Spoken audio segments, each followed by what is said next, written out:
Alright, here we go.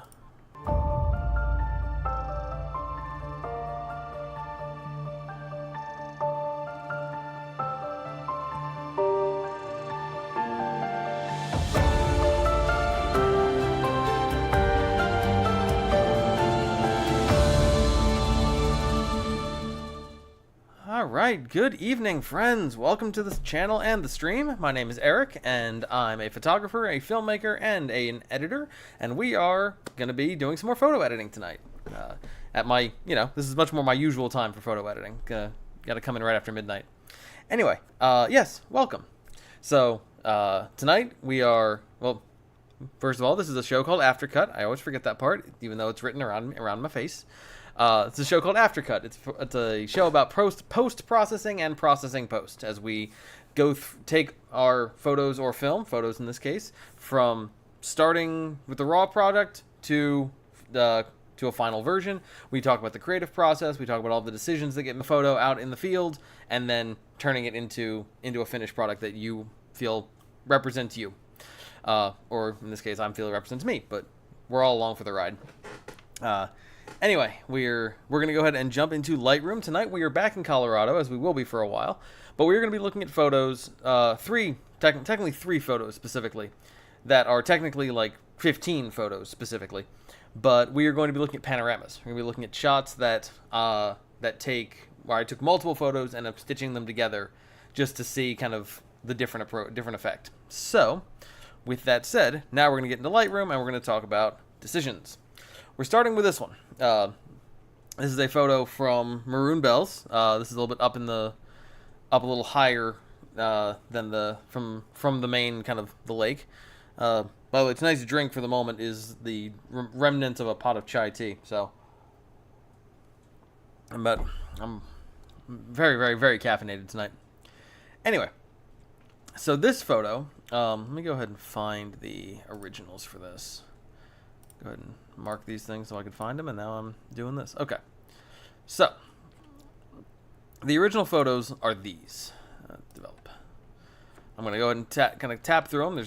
And you'll see just kind of got my camera on a tripod, and I'm just slowly rotating it and taking photos that overlap, so that they can then be merged into a panorama. And there we go. So that's the final product. I went ahead and merged them already. We're doing this infomercial style where I say, all right, we're going to make this cool dish, and I put it in the oven and set the timer, and then I go, well, it just so happens that I knew I was doing this, and so I made one. Let's go ahead and keep talking. So what you would do if you're in Lightroom and want to do this yourself, you would select all of the photos that you've chosen for your panorama. I usually will go down and do my lens corrections if I'm going to use them, the chromatic aberration and the profile corrections. I will usually do those first. And if your camera auto crops your photos, this happened. My last camera was a Canon 80D. There is no way to say that without sounding like I'm saying ADD. Canon 80D that auto cropped my photos a little bit to kind of, they went from a 3x2 to a 16:9, and so I had to go in here, go to crop, and make sure they were cropped for getting the whole photo. In this case, not having that problem. So you would do that. You would go up to photo, and you would choose Photo Merge and select Panorama. And then it'll create a preview for you. It takes its time creating a preview. It's trying to merge all the photos. And this is another reason, if you're taking a panorama and you're doing it out of individual photos, you will want to make sure between each photo there's a lot of overlap on the landscape. There we go. Alt and images merged successfully, and you get that, which is a little bit of warping because the camera is a little bit adjustable. You've got three different ways to kind of put it together: spherical, cylindrical, and perspective. Different. That just kind of give you a different feel of the landscape. This spherical feels correct on here, and then you can use fill edges, which is like a kind of the content-aware fill if you're used to Photoshop. So you can fill the edges in this way, which I'll show you in a sec. There you go, and that often works really well. But sometimes you end up with, in this case, like you have this mountain that goes up and then seems to come back, kind of ends up sloping back downwards, which it doesn't do in real life. This one, to a degree, same thing. Sometimes if you have a like if you've got like specific like in this case, it's fairly easy for it to replicate, you know, grass and flowers and stuff. If you have like a car in like on the edge of your shot, sometimes the fill edges tool will just fill it in by copying that car several times, and you get a weird kind of thing. The other thing you can do is boundary warp, which will warp the photo, and this is what I did for the one we're going to look at in a second, because like, yeah, this mountain now flattens out the way closer to what it does in real life. This one kind of goes up and down, but that's how it is. And you can also, sometimes you'll find your, you know, your best option is a middle ground, where you'll kind of do boundary warp at some percentage and then fill in the rest. That's how you would do it. I'm gonna let it build its preview, but also, so yeah, once you've done that, you can use auto settings where it'll just do the settings for you. I don't like to do that because I like to have the control of it and kind of get to, you know, enjoy the creative process of choosing my settings. And then you can create a stack if you want the photos stacked on top of each other. Different reasons for that, but not what we need right now. So I'm going to cancel this because I've already done it. And here's the photo. So let's go ahead and jump on in. First thing we need to do is crop it. Our horizon's a little bit not straight. I'm going to see what if I auto do it. Couldn't do it. Okay. So I think my horizon needs to be a little bit like this. I'm trying to get that mountain. Hang on. Let's see. 1, 2, something like that. That looks closer. It's close. It's not quite there.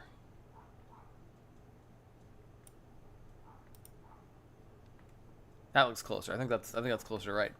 All right. So then let's see. Bring our highlights down in the sky. I like the fluffy clouds back there, but I don't need them as bright as they were. I'm gonna bring them down just to the point that they stop being a really good backlight or backdrop for the mountain. My usual plan of clarity and dehaze. Man, you go high clarity on this, you get something like that's something else. Here's here's a reason to do a panorama, apart from the fact that you can just get a wider field of view. Like I'll give you a look at something real quick. So this photo was taken with my camera at, you know, portrait mode at 10 millimeters. So it's my widest lens, going as wide as it can and just turning around. This photo, which is overexposed, but for a reason, we'll get to that. Here's a less overexposed one. Was taken at 10 millimeters from just looking ahead. So this is the widest range my lens could get. This is the widest range. This is the wide range with the panorama. So you see what you get from that. The other thing you get from this is I can zoom in on this, and there's very little noise in the details. Like there's a lot of detail in this photo, and not a whole lot of noise. Like it's doing a panorama, especially because you have that overlap, helps stack things on top of each other. Hello, Shelby Lynn. Helps stack things on top of each other, and when you do that, it kind of helps if there's spots where it's noisy on one photo but not the other one. It'll help fill in, and it helps reduce noise, so you get a higher quality piece. That's also one of the reasons product photographers, if you're interested in product photography, a lot of the times they will do they will either do multiple photos of the same thing and stack them on top of each other, like an HDR kind of thing. They'll also do what's called a focus stack, where they will slowly increase, adjust their depth of field, and then stack those. So what you end up with is something that is in focus. Just you've got a photo where the absolute frontmost part of it's in focus. You have a photo where the absolute back part of it's in focus. You have stuff that covers the whole spectrum, and so in the middle you now have a photo that's very low noise, very very high definition, and also everything is in perfect focus, which is cool for products because that's what you want. Because you want to show all the details, usually. Okay, so so this looks cool. I like the clarity going all the way up. I really think I do. I think that's... debating if I want to do some of that separately, but I'll probably do some adjusting separately in a second. Dehazing, we go up, it gets dark, go down, we go white. Not what we want to do. And this is finally a photo that I don't want to just, if I push it to white, it doesn't create some new artistic thing that I want to explore for the whole stream. Check out last time if you want to see what it's like when I do that. Let's see. Texture coming up. I like turning up the texture. I don't know if it makes... I don't know if I need it in this. It's a little bit gilding the lily, but it's also... I do like this photo for being so detailed. That's the thing I think is very cool. I'm going to crop this a bit. I'm going to crop in to about here. And then I'm going to do the same on this side to kind of keep that mountain in the center. I don't know, I kind of like having that. Let's not crop in that far. Let's go to here. There we go. That centers up the mountain and gives us that nice curve of the mountains on either side.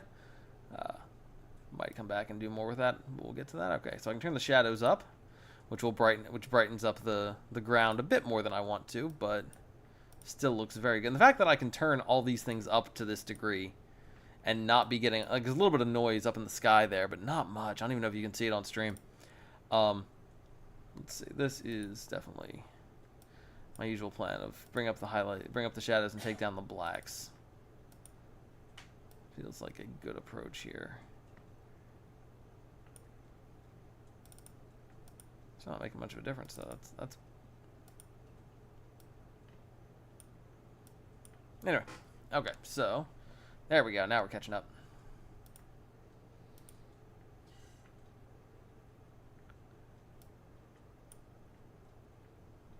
Something like that. I think that looks pretty good. Let's see.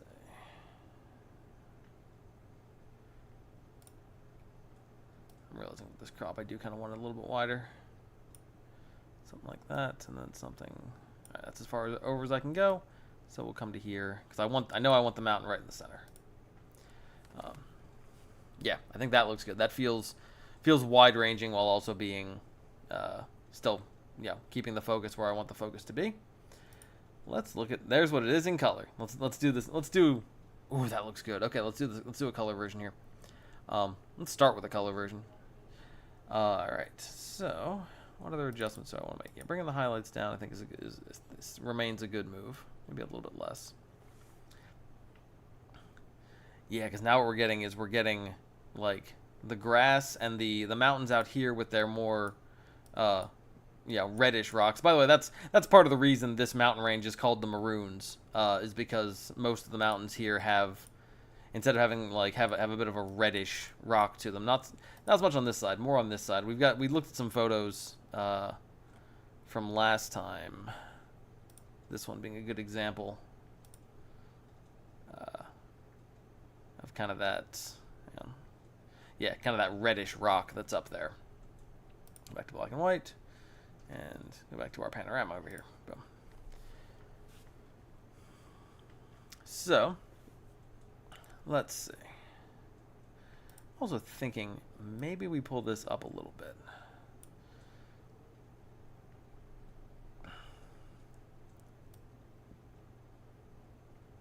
Go that far in. Nah, that loses something. I'm still gonna figure this crop out, but I'm gonna stick with this for now. That looks, I like that. I like that we have this this rock here in the foreground, and it gives the field here some personality to it, as opposed to just feeling like it's just kind of in the way. It makes the whole.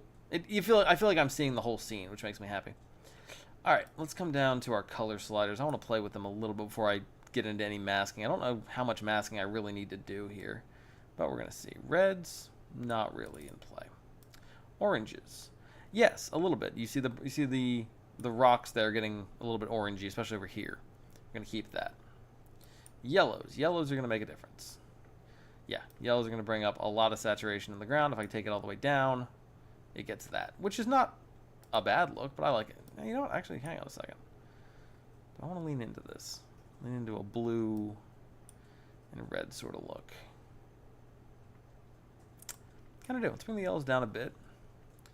Turn the greens up. We're gonna get a little more vibrance. If I turn the greens down, we're gonna get black and white.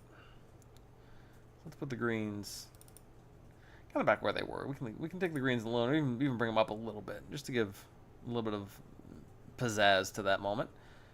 Aquas continue to do almost nothing. Man, one day I have a dream. Blue, we know is gonna make a difference. Sky and mountain,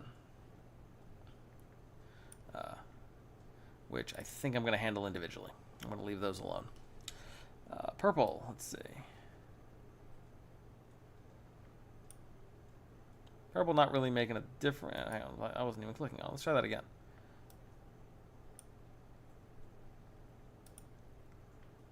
Purple's making a tiny, tiny difference out on the mountain there, but not enough for me to worry about. And then magenta. Nah, magenta's not really doing much. The only spot it could is if I zoom in here. Let me see. Nope, come on. Watching up the reds. Let's wait for that to sort of lock into to focus. There we go.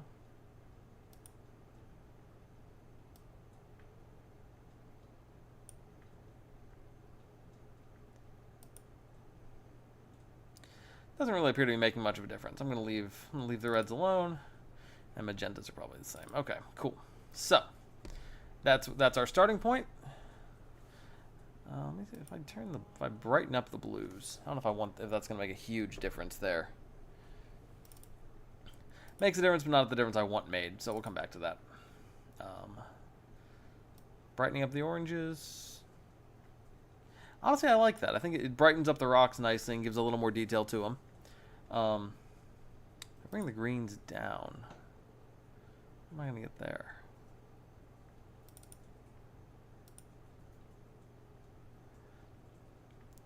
Definitely does draw your attention more to the mountain. I bring the yellows down. That's gonna go dark, and you lose all the detail. Okay, yeah, we're gonna do that. We're gonna bring the greens down and keep the yellows up. This is the thing. We talked a bit on one of the previous streams about when you want your colors, when you want your colors to sort of, not feel like there's, you not see the like the not when your colors are all existing on a spectrum. So anything that appears to be the same color, each little spot here is going to be slightly different. So if you turn the yellow all the way up and the green all the way down, you're going to end up with saturation. You're going to end up with some spots in the grass that look really weird and kind of distorted, because you've got yellow pixels and green pixels pressing against each other and not sure what, and now trying to go opposite directions, and you end up with these kind of rough edges. So when you want your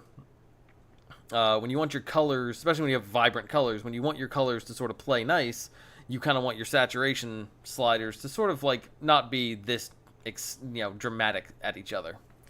In this case, because orange and yellow aren't really overlapping much, I can do that, but yellow and green are not that far apart. However, with brightness, with the luminance sliders down here, you're going to want, like if you want a lot of contrast, it makes sense to send, the two colors next to each other, one up and one down, because then and yes, this can still end up with some interesting distortions, and you kind of got to play it by ear and adjust, but you can end up with some really nice contrast there if you turn the yellows up and the greens way down. Yeah, so if I turn the greens down or the yellows down, you lose all this contrast. This kind of just becomes a little more amorphous. If I turn the yellow all the way up, you get a lot of contrast. You have a lot of more aggressive bright and dark spots because we've turned the yellows. The yellows and greens, even when they're next to each other, you're still getting now we're making them go in opposite directions instead of close to each other. I do kind of like that. I'm gonna turn that. I'm gonna keep a little bit of that.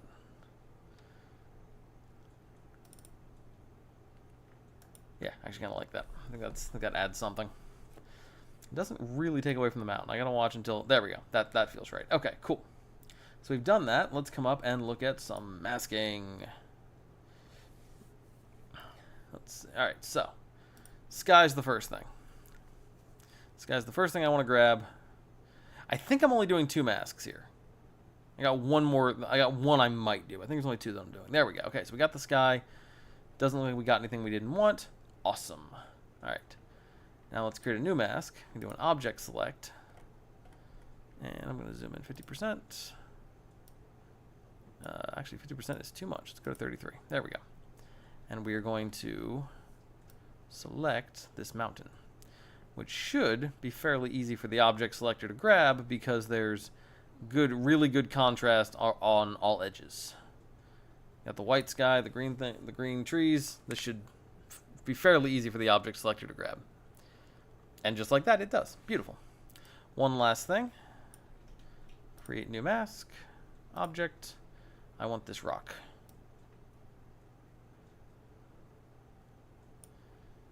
I want this rock. I need it. And now I have it. Going to do a little more there. Let's zoom in a bit to 60%. We're going to add an object brush, and we're going to grab. Let's see if I can get this side of it here. We'll see what that gives me. Okay, I can live with that. That'll probably do. All right, here we go. Let's get started. We're going to start with the sky. The sky, I think I can bring the clarity down a bit. I don't need it to be. I could turn it up some more. That gets more chaotic, more harsh. Let's see. That's as it is now. Bring it down. You know what? I'm going to take it back. I'm going to keep it as it is. I'm going to bring the texture on it down, though, a little bit. Because I think, like I said, there was a little bit of noise in there. And I don't again, I don't want to. I want it to be just as, like, this photo is living on detail and on texture and on just the you can feel it, energy, vibe of the photo. So I want to have as much texture and detail as I can, but I also want to make sure that that mountain remains my subject. Like, and all lines lead to that mountain. So I want to make sure that's where we're going. Let's take a look at our noise level here. Still not too bad, a little bit, but not much. So yeah, I'm going to keep that as is. Could dehaze it and go darker. Nah, that's adding nothing to the shot. I'm going to brighten the shadows a bit. These darker spots up here that I'd kind of like to be a little bit less dark. And fun fact, like, you can create, like, you've got you're talking about contrast. If you want to look at contrast on the up in the sliders here, not with color, but just in light and dark, you've got your contrast slider, which will create contrast. And here's a moment, if I turn the contrast slider way up, if you look up here, if you look a little less closely than that, this sort of patch of dark and light there is sort of what I'm talking about when I'm talking about having colors or light and dark that are next to each other but being pushed in opposite directions. Some of that is a little cloud, some of that is just the darkness of the sky, but yeah, that's an element of it. So I could turn the contrast slider up to do that. I don't want to. Put that back down. The other thing you can do if you want to create contrast is move your highlights and your shadows in opposite directions. So if I do that, there's the contrast going back down. My computer is very slow tonight. This is starting to get embarrassing. But yeah, that's how, if you move those in opposite directions, you get a lot more contrast. And then if you want it to be more extreme, you turn the whites way up and the blacks way down. And you'll get something like that, where you've got some really intense color fringing going on there. Let's put this back.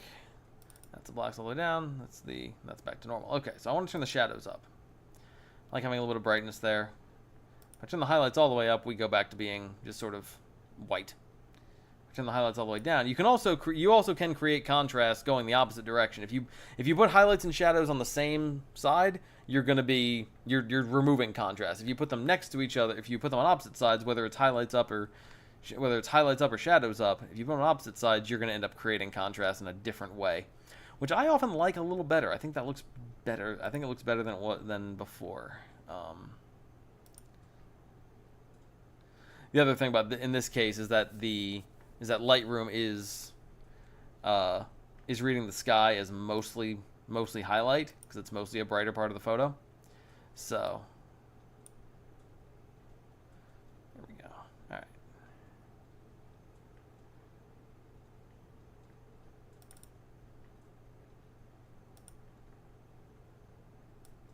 Yeah, a little bit down. It's not bad. Cool. All right, so we'll do that with the sky. I'm debating if I want to. I don't think I want to worry about those darker sections. I'm also going to come down here to the noise reduction. I'm going to turn that up, just to smooth out some of those edges. Make a little bit of difference there. Cool. All right, second mask is our mountain here. This one we're going to have a little bit of fun with. First, I want to see what happens if I turn the texture all the way, or the clarity all the way up. Doesn't make it better. Texture all the way up, I think, is a good idea. Makes it stand out. Let's see. I want to play with turning the saturation up on this guy, because I feel like there's some. Zoom in there. Yeah, there's some neat color coming out of that guy. I want to turn that up and enjoy that. Turning the highlights up means that we're going to see the snow a little more. Turning the shadows up means that we're losing contrast. Funny how that works. Turning the highlights down darkens the whole thing. Shadows up. Getting a lot of contrast, not necessarily the right kind. Let's see.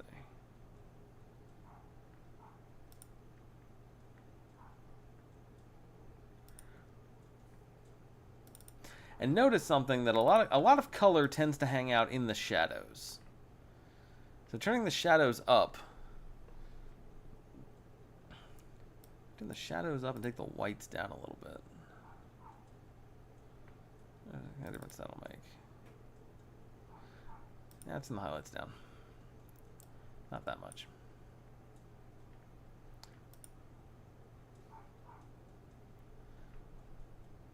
Saturation all the way up, please. Keeps going blue. And the thing it's going to drive me nuts is I remember looking at this mountain and just like enjoying the sort of purplish color that came out of it. And like you can see some of that here. If you look closely, you can see some of the purple in that mountain. Alright, I'm going to push the saturation all the way up. I'm then going to get out of masking for a sec. Come back down to my color sliders. I'm going to bring aqua down to 0. I think aqua is playing a role there. Still no. This thing does not agree with that aqua exists. But if I turn purple all the way up, now we're going to see something. Now we're going to see a little bit of purple in there. Turn magenta all the way up. What are we going to get?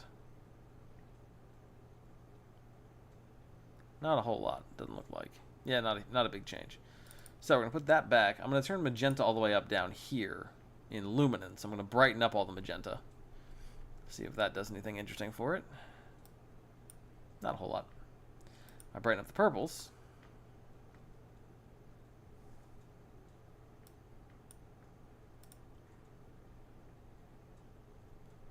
Alright, that is looking just a touch, nope, wrong one. It's just a touch too blue. So we're gonna play with our color slider here until it gets ridiculous. Which is definitely somewhere around there.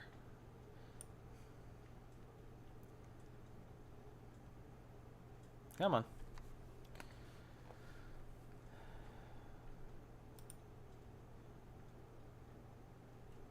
That is looking more interesting to me. Maybe still a little bit too much. Set that at 9. Bring the saturation down just a nibble.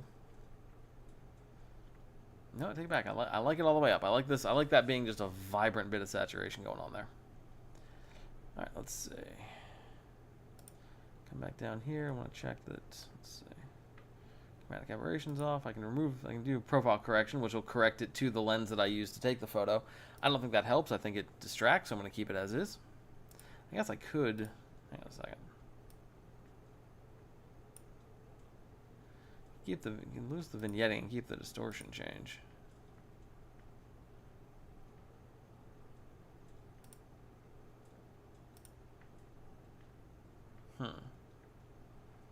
Yeah, I'm alright with that. I think it looks good. Let's see, and then I'm going to go back to my mountain. I want to brighten it up just a little bit more. Let's see, bring my exposure up just a notch. I'm going to brighten that up just a touch.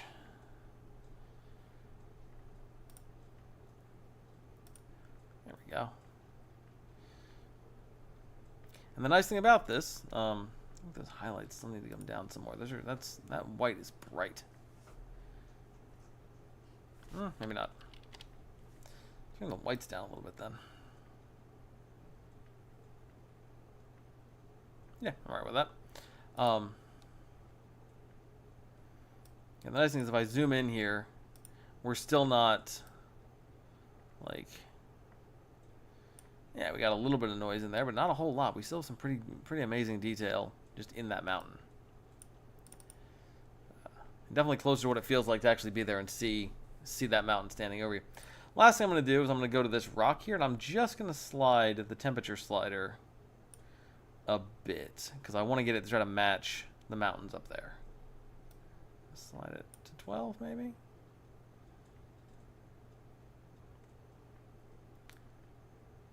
Go to 20. See what, just going to need to go slightly too far. 41. There we go. That's better. Go back. 20 feels like looks like it feels pretty good. Zoom in on that. Not this much.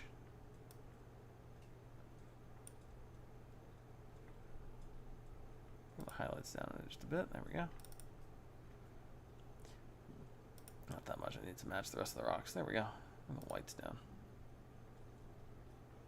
And this is the thing about, an interesting thing about light and color is that usually the brighter something is, the less color that you can, like, the colors don't pop as much. It's one of the reasons why, there we go. It's one of the reasons why, like, cloudy days tend to be better for photography, because on cloudy days, when you don't have as much, like, bright light, colors tend to pop more.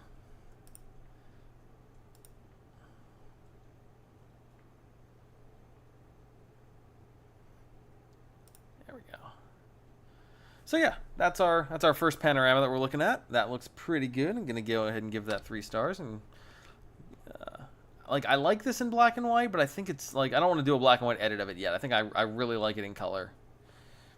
I'm gonna go ahead and create a virtual copy, however.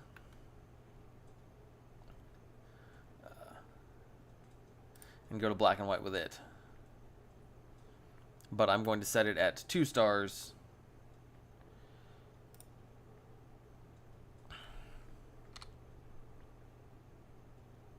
So that I know it still needs some work.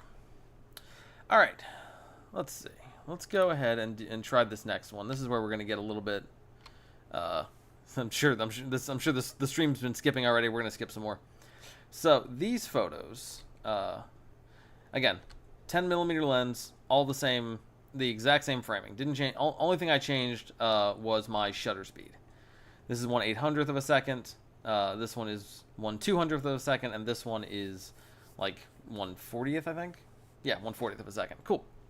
So instead of doing a panorama, now we're doing a high dynamic range version. All of these I want to be back in color.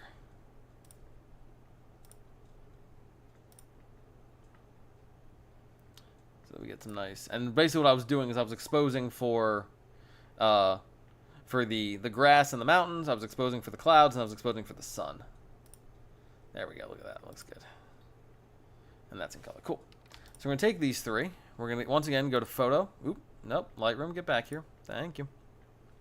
Going to go to Photo. Going to go to Photo Merge. And this time we're going to choose HDR, or High Dynamic Range. And it's going to generate a preview. Auto Align. It'll, if you're taking these photos by hand, which you can do. You definitely can do, High Dynamic Range photo by just, like, handheld. And just, like, you want to try to move the camera as little as possible, so that's why it's like shutter speed's usually a good one to adjust, because you can you can take a picture and then the shutter dial should be right there. All 3 merged successful. I can do auto settings, which is going to look like that. Not what I want to do yet. And then so auto align, if you do them by hand, it'll help line them up. If I show the ghost overlay, this is where it had to sort of like fudge the connections because the clouds had moved a little bit between photos. If I click none, it's going to go away, and the photos might look, and the edges of the clouds might look a little blurry. We're going to check that. So, or look a little bit too kind of, I don't even know what to call that, a little soap scummy, which we want to avoid. So we can go to low, which is what we were at. Lose the overlay. Doesn't really help. We can go to medium. We can go to high. Let's check out, see what high does. And you got to build the preview each time. That's just a thing. There we go. See, that cleans it up a good bit. If I do the overlay, is a lot more involved that it's cleaning up, but it does look better. Mountains look good. Not seeing there's that one spot of lens flare that I'm gonna have some fun playing around with and trying to get rid of. Okay, so yeah. With that said, we're gonna hit merge and we're gonna skip for a bit and sit here and wait while we create our high dynamic range photo, which is... There we go. Done with that. Delicious. Have to come up with something else to drink next.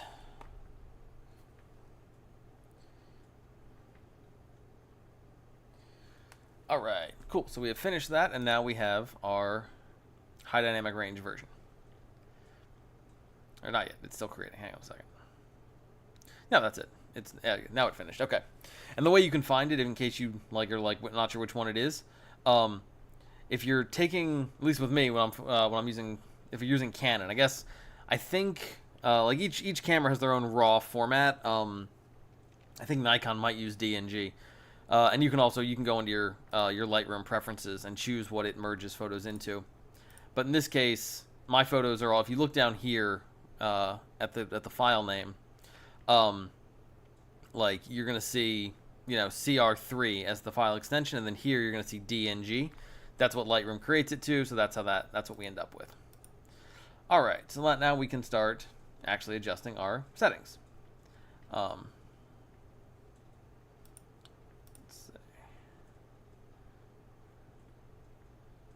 Same deal.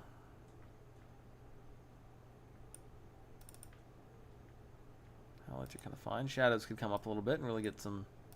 See, now that this photo, shooting it this way ends up being about verticality. It ends up being about height. Because we've got the sides curving up and kind of curving up to the sun. Like the sun ends up kind of being an unintentional subject in this. Not unintentional. I did take the photo. I did frame the sun in there, specifically right over the mountaintop, because it worked out really well. Yeah, I don't want to do a whole lot to that yet. I want to come down here to my clarity slider and give it really kind of put a bevel on that photo. I want to dehaze a little bit, maybe not that much. Texture, again, I like texture. I don't like it as much on this one. This one doesn't feel like it's as much about texture as it is about just, I don't know, like purpose, for lack of a better word. There we go. So,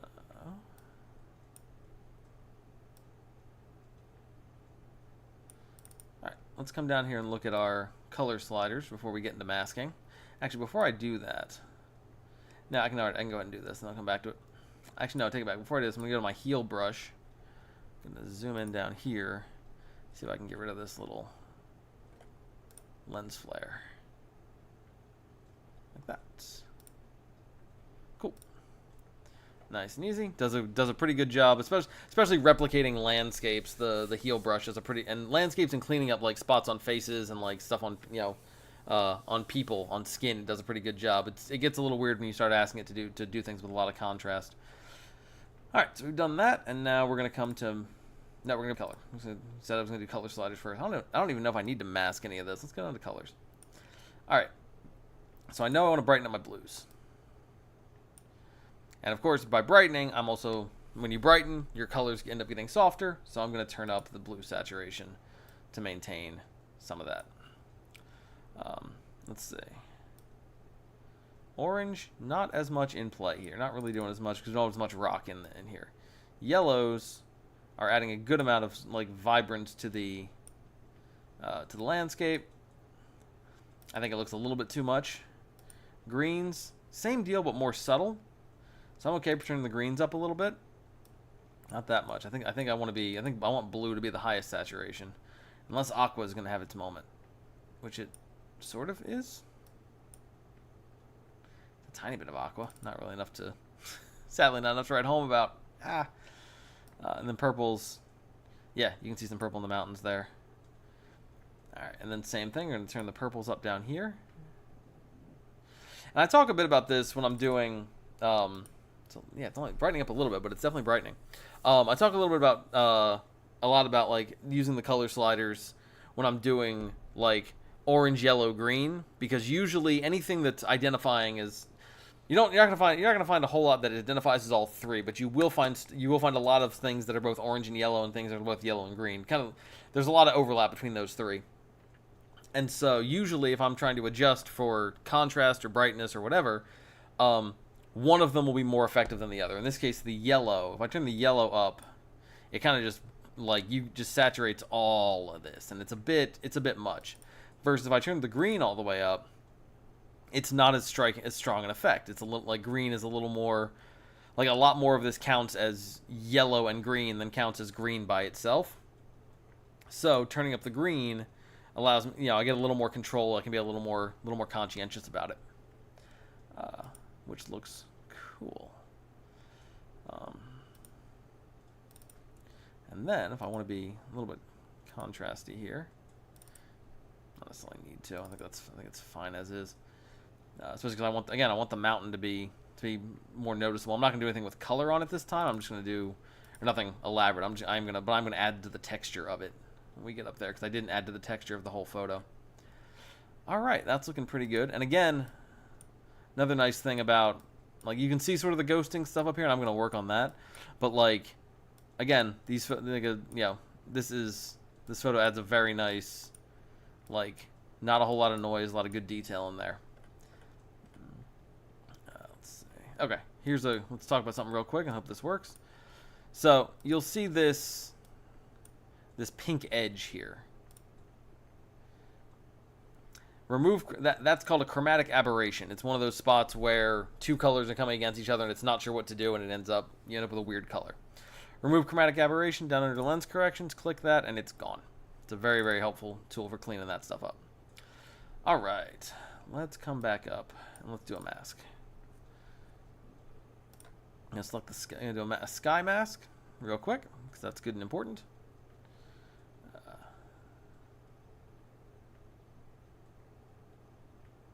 Which it does a good job getting. Cool. So now I can come down. I can bring the clarity down on it a bit. Though I don't think that helps. Keep the clarity up. Take the noise reduction all the way up, which will help. And also bring the texture down. And that, A, gets rid of the noise, and B, makes those weird spots we had sort of a little more wispy. There's still a few kind of weird fringes there, but not enough to really bother me. Because it adds to the chaos of the clouds, which I think is cool. What's going to come up? I'm going to bring the blacks down a bit and the saturation down a bit. Because also the same way that when we brighten, the colors get brighter, so the saturation seems to drop. The same is true going the other way. If we bring the darkness down, we're going to lose some saturation, or we're going to gain some saturation. So if I don't want to bring up the saturation, it's an easy enough way to do it. I think I'm going to bring the blacks down as well. Yeah, something like that I think looks pretty good. And then finally we're going to do a mask of the mountain. So object, same deal, but let's grab the mountain here. How you doing over there? Me? Yeah, you. Anything you want to say to the folks at home? Hello. Marie says hello. I don't know who's watching. No idea. Shelby Lynn was watching, Aaron was watching. The Streamlabs does a very bad job telling me how many people are watching and who all's there until they comment. So, to anyone who is watching, Maria Lisa says hello. Excuse me, sir. I said hello. She said hello. Sorry. Retract those L's, replace them with W's. Yes, please. All right. Yeah, this will be a spot to turn the contrast up a little extra on this guy. And I turned the texture up, so now you're really getting some detail there. I want to bring up the exposure just a touch. That's more than a touch. Bring up the exposure a little bit.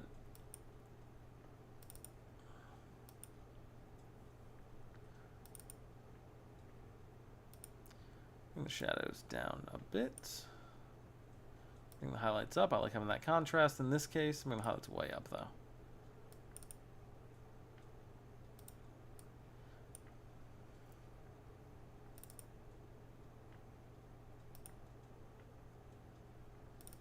Yeah, we'll keep that. I think this was closer to what I wanted it to be, just as is. Yeah, I like that. I think that's pretty cool. But looking at it again, clarity is too high. Bring the clarity down. It makes it look like it stands out from the landscape in a way that I don't want it to. Let's see. Yeah, I like that. I think that's coming along very nicely. So we'll give 3 stars to that. There we go. All right, now we've got one more photo that I planned on doing, which is back here at Black Canyon. Where'd it go? It's another panorama somewhere in here. There it is. Okay, cool. We're gonna come to that in a second. But first, I need something to drink, so please hold.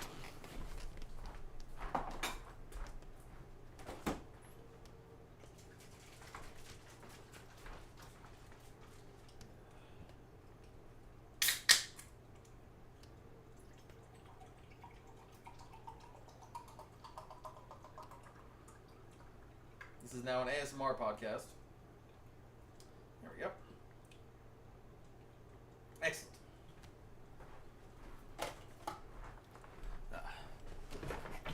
Just the way everyone imagines drinking Yoo-hoo.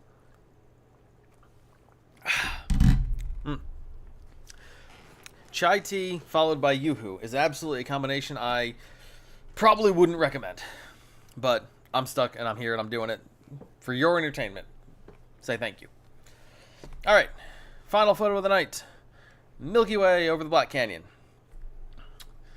Alright, so this is another one. Panorama. Started out as 10 separate images. Again, camera vertical, or portrait mode on a tripod, just kind of turning. Had to do a couple of photos of these of the Milky Way a second time, just to really get the details in there. And you'll see all of these stars are little streaks, because I'm taking the photos. My photos are all 2-minute exposures, and in those 2 minutes, the Earth rotates. So the stars are not, like it's super cool that you can literally see the Earth's rotation in how far the Earth is rotated in the way the stars move over the course of 2 minutes. And it's doing this every 2 minutes, which is just nuts. All right, let's get started, and we're going to have some fun with this one. All right, so first things first. Yeah, we got to fix our horizon. Closer to that. That looks good. Next, we got to center and come in a little bit to here. Going to come up a tiny bit so I can go a little wider, because I do like having the edge there. Not that much, though. Hang on, I feel like... No, it's pretty good, actually. Okay, cool. All right, now that I've done that, let's bring this down. Cool. Bring this up as far as it'll go. Nice. So now we have a panorama kind of giving us the full Milky Way. Maybe, hang on a second, let me do a little bit up and a little bit more over. Kind of a balance there. Let's go further. That feels better. Feels like a good panorama. Now I'm going to pull this down the rest of the way. Cool. All right. So, here's a fun thing. Looking at my histogram, this looks like it's all dark. But if I turn the highlights up, we get a whole lot of brightness in there. We also get a whole lot of this weird, we get a lot of noise because this is being shot at 640 ISO. But we also get a lot of this weird color fringing in here. So we're gonna work on that. That is too bright. We're not gonna start there. Go down to clarity, just to see what clarity's doing. Clarity's not doing a whole lot in this case. We're gonna have to do a foreground and background. Let's see. Dehaze. Dehaze is taking the Milky Way kind of away. If I turn the haze way up, then now we're getting more detail in the sky. We'll come back to that. Texture. Texture is so texture. If you turn it for stars, if you turn texture up, you're gonna get a whole lot more stars. If you turn it down, you're gonna get more Milky Way. So we're probably gonna be turning the texture down. But also, if I turn the texture down on the land or up on the landscape, you get more detail around there. So we're gonna be some separate masks for this one. If I turn the shadows up, hey, look at that! Look at how much of a noisy mess this is. This is turning green because because Lightroom is like, no, we have no information down there. And I could take the saturation down and get a landscape, and I might do something similar to that. I'm not gonna turn the shadows that far up though. Also, because it totally loses the sky. You'll notice it turns the sky way up because there's a lot of stars in the sky and there's a lot of noise in there that is light. So if I turn the highlights up, that's why you get all this brightness comes in. The shadows, but there's also in between all those stars there's a lot of darkness. And so if I turn the darkness up, all of a sudden the sky we get this sort of, it almost looks like dawn, and then the land turns into the Matrix. So yeah, one thing at a time. Let's see. So, let's see. We're gonna play with color in a moment. Let's go ahead and do this. Let's do what hopefully should be. I could see us doing potentially like a second kind of mask, but I think I can do this with just one and like just one and then an inverted version of it, just like that. There's our sky. Duplicate and invert. Everybody take a shot. Cool. All right. So start with our ground. Clarity. No, don't need a lot of clarity. Clarity can actually... We'll keep the clarity where it is. Texture. I'm going to bring the texture up. We're going to get our detail down here. Just our edges of that sign and all the other stuff. I like that. It gives us a little bit of detail there. Leave dehaze alone. We're going to bring up our shadows. Yeah, let's see what I can do if I bring up the highlights. Nothing. There's very little going on there. So we'll bring up the shadows, which are turning green. Amazing. All right, let's go to there. Turn the saturation down. We're also going to turn our noise reduction on. I'm debating if this is making a difference at all for me. It's really not. That's way too noisy. I don't love it. Okay, let's go back. Let's put the noise reduction back. Keep the texture where it is. Put the shadows down. Put the saturation back. Not that's making much of a difference.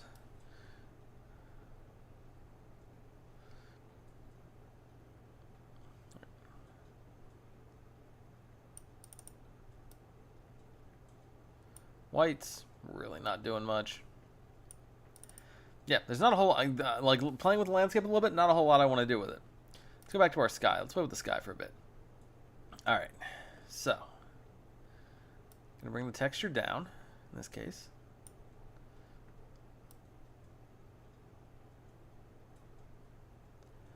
I'm going to leave the clarity where it is for the moment. I might dehaze this. Actually, yeah, I'm going to go ahead and dehaze a little bit so we get, like, not all the way, because all the way we're going to start losing everything. We're going to dehaze a little bit. Then we're going to come up and we're going to turn up our highlights bit by bit and see what kind of noise we're getting up here. Not a whole lot, actually. That looks pretty freaking cool. I'm totally honest. If I turn the shadows up, yo, that looks like, that's nuts. But a little bit of something's not bad. Depending on how much noise we're adding.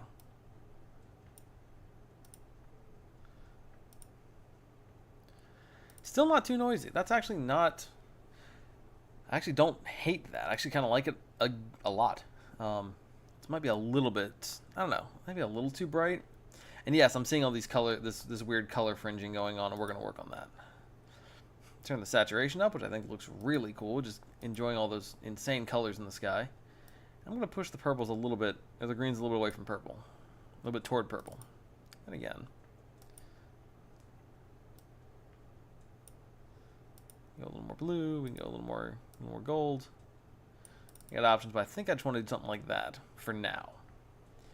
Alright, cool. So I'm pretty... Let's see, if I turn noise reduction up, I don't think I'm going to lose anything that I don't already have. Push the dehaze a little bit more. But no, I kind of like the brightness there. Alright. Now we come down to our colors. Push the greens. And this is a spot where, like, I'm going to want to adjust my colors in the same, kind of the same sweeping movements. Because if I don't, I'm going to get some weird stuff. I'm going to leave green right where it is.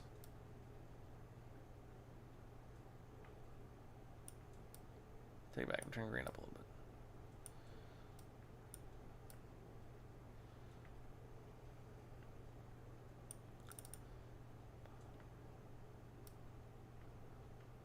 I also love the rainbow of color you've got going on up in here.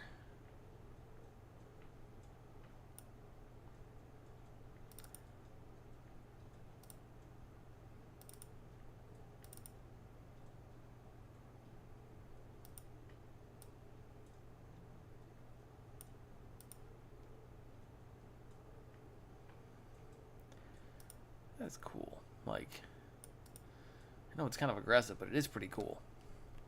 And this is, by the way, this horizon and this green that's here is a little bit of light pollution coming from just on the other side of the ridge there.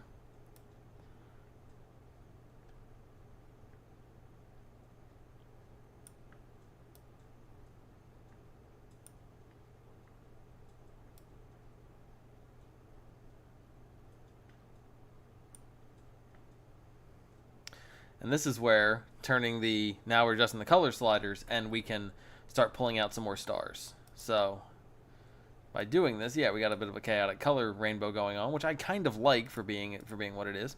But by turning up the blues and maybe turning up the purples a little bit as well, we are now highlighting like you see all these streaks and all these stars are different colors. By brightening up certain colors, we're adding into and taking away certain amounts of stars. Where'd my mouse go? There we go. Not doing much with that one. Red's not doing a whole lot. Orange will have some more brightness to it. I'm going to leave alone. Yellow will do the same. Orange and yellow need to be brought up the same amount. Or I'm going to get them to cooperate here.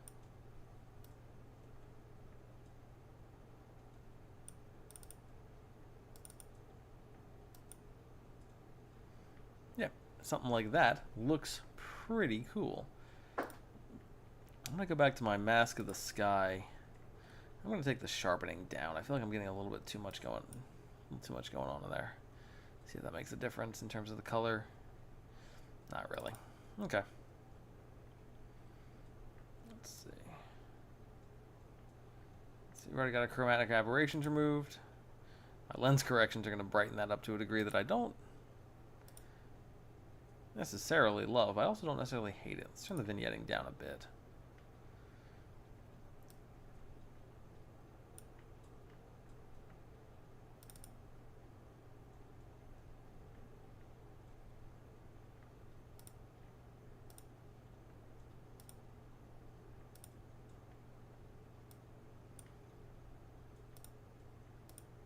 There we go. A little bit of brightening around the edges. Looks good. So there's our photo. Here's our before and after.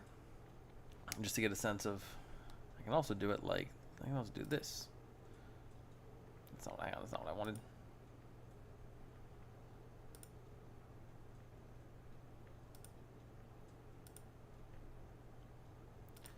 There we go. Back to this. There we go.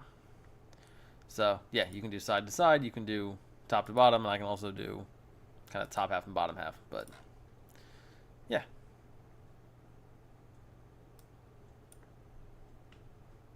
So just to give you an idea of what we started with and where we're at. All right. I actually kind of like that. Let's go back to here. And we can zoom in and take a quick peek at how this looks, which looks, I think it looks pretty good. Let's go ahead and give that 3 stars. Let's go ahead and make another copy. And let's have a black and white version ready to go, which also looks good. Now in this case, come down to our color sliders, which have been reset.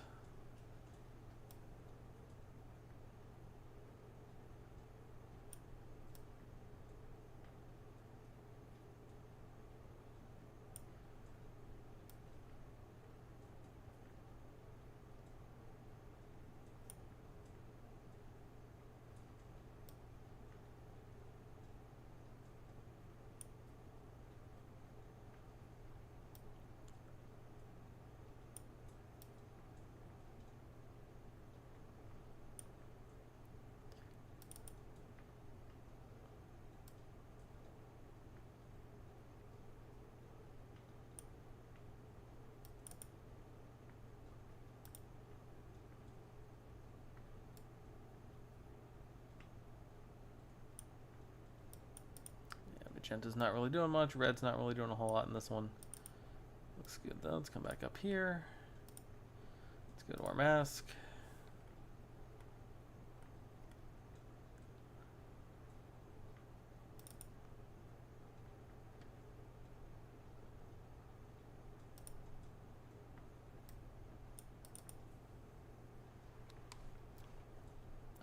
cool.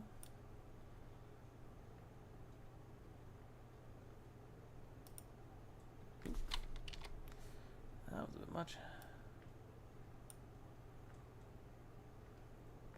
Yeah, I think orange going up that high is or yellow going up that high is a bit much.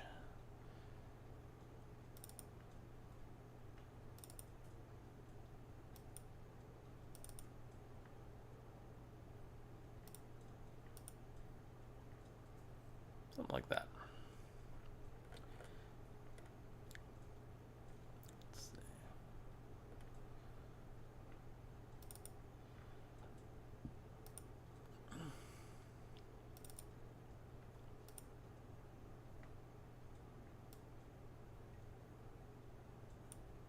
I think having the dehaze there. Turn the whites up. We're gonna get some bright stuff, which actually looks pretty good in this one. Wrong thing, but I do want to turn the texture further down. Take it back, put the texture back. I'll turn the clarity down. Yeah. Get a little more of that Milky Way in there. Back here. Come back down.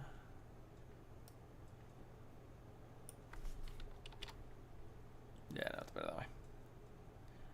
Maybe down a little bit, maybe not that much. Okay, cool. Turn the contrast up, we go a lot darker. We turn the contrast down, we get that, which doesn't look as good. Oh, put it back. And we can still adjust temperature even though it's bright and dark, and it's just gonna, yeah, just gonna turn it up or down based on what the color sliders are doing. So if I've turned up the magentas, it's gonna make it more magenta. If I've turned up the greens, which I turned the greens down, so it's gonna get darker. Yeah. All right. So there's also our black and white one, which I'm gonna go ahead and give 3 stars to as well. So yeah, that's a quick peek at the main panoramas that I made on this trip. These guys are gonna get published both on my website and eventually on my Go Imagine store. Let's go ahead and bring it back to just me. So yeah, those are the we've already stopped looking. Yeah, those are the photos I plan on doing tonight. A couple of panoramas and a high dynamic range. So now you have a sense of kind of what kind of photos you can create when you merge them together like that, and when you take photos kind of as a piece by piece as opposed to as a single entity. And it's cool to be able to do that, and you obviously get some really cool shots. So yeah, if you enjoy this, if you want to be part of my little story with these photographs and take home one of these photos for yourself, I've got my QR code for my Go Imagine store right here. If you would like to scan that and check out my store there, or if you want to go to erichackler.com/photography, you can find my main photo portfolio as well as my Instagram and another link to my Go Imagine store. If any of these pieces or any of my photos on my portfolio catch your eye, please reach out and we can work on getting a print made for you. If you like one of the photos on my Go Imagine store, which is cool, and Go Imagine being a wonderful non-profit and artist-focused online marketplace to work with, if you choose to purchase one of my photos from Go Imagine, it is a unique piece. It is a piece that every piece that's on there is on there with one availability. If you buy it, that's it. It's not going back on that store for at least a year and a half. So you will have a unique photo that only you have, which is pretty great. So that's my thank you for ordering from Go Imagine. But either way, thank you for supporting my work. We're going to come back to me in 3, 2, 1, boom. So either way, thank you for supporting my work with your attention, with your time, with your insights, and if you choose to be part of the team with a purchase and then a photo of your very own in your house. So, as I said, thank you very much. Thank you for being part of this, and we will be back next week. Not going to be around because I am going to be doing some pretty intense video editing with a couple of producers on a feature film that I'm finishing up. So not able to share that from where we're going to be, but excited to share that project with you when it is done. And there's going to be a lot of fun editing going on as we take this feature film out of the main post production and into visual effects and into color grading. We're gonna have a lot of fun, kind of tweaking and talking about how we take a film from assembly cut, which is kind of just everything in there, no color grade, just the raw footage cut together into scenes, and then we take that from first cut to final cut with all the things that go with it, whether it's tweaks to framing, tweaks to visual effects getting added, and all those little details.